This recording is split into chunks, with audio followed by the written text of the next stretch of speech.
How's it going?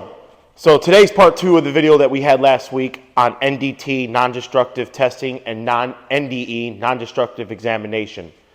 So I'm going to talk about a few things before we get into it, but today we're going to have some, what I feel is exciting, is we're going to be doing some dye penetrant testing on some of these fillet weld test samples here. We have some ones from our students that have went through our manual weld class. That's kind of why I'm dressed up to the teeth, I was in the process of doing some manual welding with the students, but I wanted to have the follow-up video to our inspection on some of the things we do with the students once they perform their welds. Before I get into that, I always like to show where I get a lot of good information and a guideline. Right here I have the American Welding Society's AWS B1-10 for guide for non-destructive examination of welds.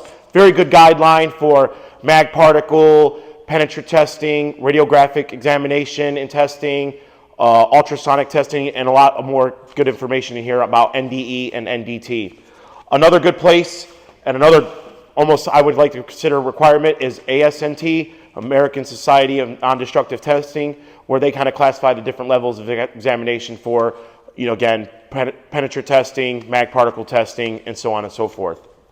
So to get right into it, here we have a couple different examples of fillet welds that we're going to go ahead and show how to do this process, talk about the proper way to set it up and the proper way to do it. So here I have my different parts of my process. Here is my solvent or my cleaning, because you have to clean the fillet welds before you can perform or apply the dye penetrant and applicant, because you don't want anything to show up as inconclusive when you're looking at the examination of it. So to get to it, we're looking for subsurface discontinuities and defects. So it's not going to go full surface like an X-ray or ultrasonic testing, but it's going to be subsurface discontinuities, defects, which could be like crater cracks, undercut, throat cracks, incomplete penetration or fusion at the surface or subsurface, any cracks that might be longitudinal or horizontal in the weld or in the base material. Another thing to keep in mind when doing dye penetrant is be mindful of the material you're doing the test on. Some materials are not good to do dye penetrant testing on based on their corrosive properties, based on what the application's for. You might not want to introduce these kind of solvents or chemicals into the weld. So with that being said, the first step is the cleaning process. This is tremendously important. You have to remove any slag, scale, dirt, solvents, paints, anything that might already be filling the void inside the defect or discontinuity has to be removed. So here you can use a nice shop towel, something rugged. Some folks use paper towels. I try to stay away from this because standard paper towels will rip really easily and it will leave debris or parts of the paper towel behind. And again, this can disrupt what you're looking at when you're doing the inspection of the weld. So here I'm going to use one of our welds that I guess the word I'll use is I think will have some defects or discontinuities in it. So we'll go ahead, we'll take our cleaner. I like to stay back. You don't want to drench it or douse it, but you want to get it pretty nice and clean. So I'll give it a few good swipes.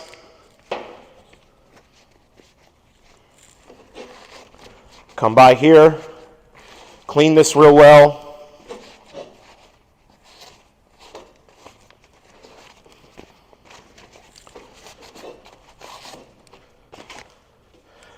And you see, kind of got everything removed. And even with this kind of towel, you see some of the debris are being left behind. You don't want that. So another thing to keep in mind is if you got any sharp edges or spatter in the weld area, try to remove those before you perform the inspection method, because again, you don't want to leave those shop towels or rags behind where you're going to be doing your inspection at. So I've went ahead and cleaned it. Now what I'm going to do is I'm going to apply my penetrant. Now you don't want to douse it, but you want to get good coverage.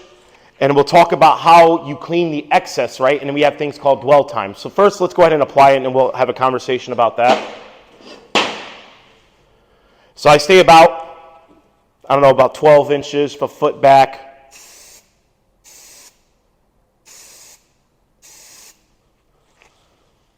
I apply my penetrant. And today I want to mention we're using what's called Weld spray. Very good brand, very good fan of it. Seems to work very well. So if you're curious where we got our stuff from that we're using to do our penetrant testing from, it's from Weld spray. So what I'm doing now is called letting it sit. It's called dwell time. The way penetrant testing works is through a process called capillary action. Same thing we learned in science class, how plants absorb nutrients or water through their leaves or their root systems. So as that capillary action is occurring or that dwell time is occurring, the dye penetrant is getting sucked into the material and we're letting what's happening is called dwell time.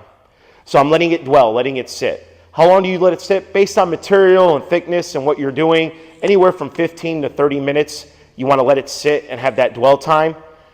Then once it's set, what I'm going to do is I'm going to clean this excess off where I don't want to keep the penetrant sitting. So like a half an inch back or on the surface of the weld. Now you want to be mindful, you don't want to over clean it because then you'll remove the penetrant. So what I always like to do is I take my solvent, and I'm not going to do it yet, but I'm going to show what I would do, is I would take my solvent and I would actually spray it on my rag. Then I would take that and just wipe gently in one direction to remove the excess off. Once the excess is removed off, again, be mindful to not over clean it and remove all the dye penetrant. That's why you don't want to spray this directly on the dye penetrant because it'll get in there and wash out that dye penetrant and it'll leave you with a poor examination or a poor use of the process that we're trying to have in place here.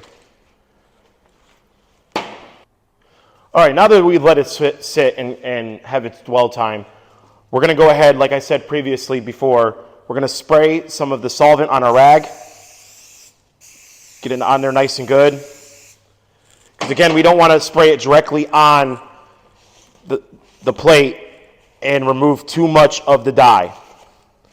So come in here, we just get the excess dye off out of the weld areas because we don't want to get any false indications. I like to try and get out of the crevices just a little bit. Again, not too aggressively.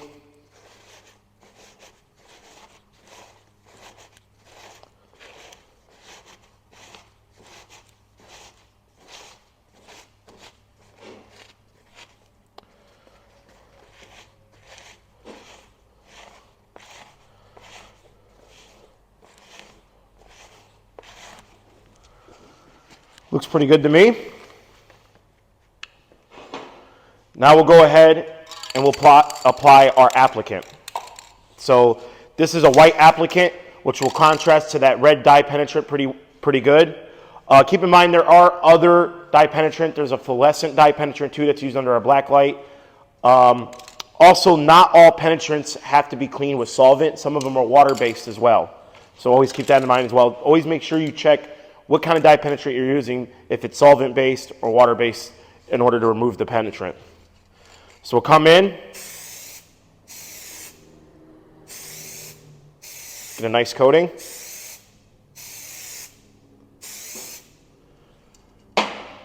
And we'll let that sit for a minute. And as you can see, the dye penetrant is already coming to the surface. And it's showing all those subsurface discontinuities.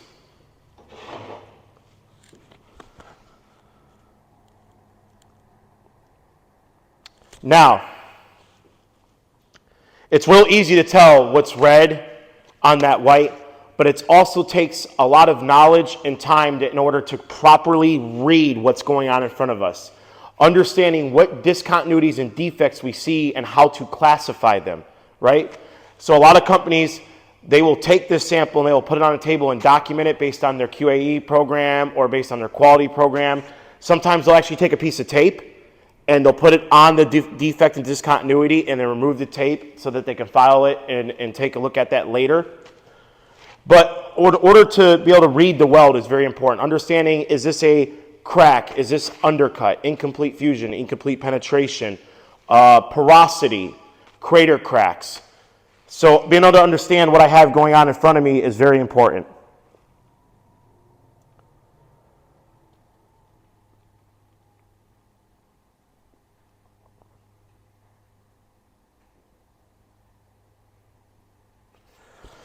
So if you come in a little closer here,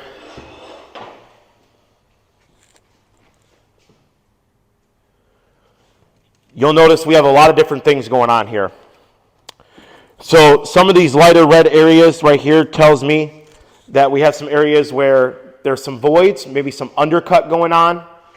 But these deeper red areas show voids where we have some lack of fusion. Some of these smaller red dots here could possibly give me some indications of incomplete penetration or porosity where we have voids underneath the weld. Other things could be like slag inclusions or silicate that was left on the weld. That's why proper cleaning of the weld is very important. That's why I didn't go ahead and clean the weld with a grinder or a wire wheel first. I'm sure some people in the video will be wondering why. I did that on purpose so that you understand that before you even do this inspection method, removing spatter, removing the scale, because this is a MIG weld process or gas metal arc weld process, cleaning it, wire wheeling it, and removing the spatter and that silicate or slag is very important before you even hit it with the solvent. Then you want to go ahead and remove all the oils and vapor deposition and soot from the area with the solvent. Then you apply your penetrant once it's nice and clean and there's nothing left in the area that you don't want to give you a false indication. So that's a high level explanation of dye penetrant testing and how to properly apply it. In our welding training classes here at OTech Services, we get much more in depth. We would take this weld, we would point out all the indications, meaning the defects and discontinuities. We would categorize them, write them down, and go over them based on their definition, what happened during the welding process, how to avoid them the next time, how to classify them, and not only how to become the inspector, but an inspector should also be able to how to communicate to the welder, to the shop floor, how to coach them, what they could do better during their welding operation to mitigate or get rid of those discontinuities and defects. That's my belief on a good inspector, is also be a good coach to the welders on the floor.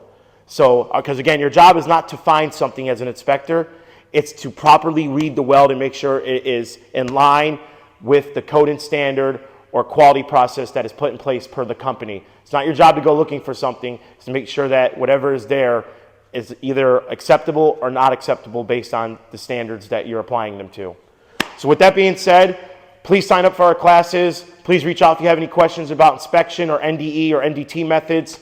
We're going to have another video on visual inspection where we're using fillet gauges and camber gauges and talk about the throats of the weld and a couple other things, obviously. And look forward to seeing you guys. Thanks.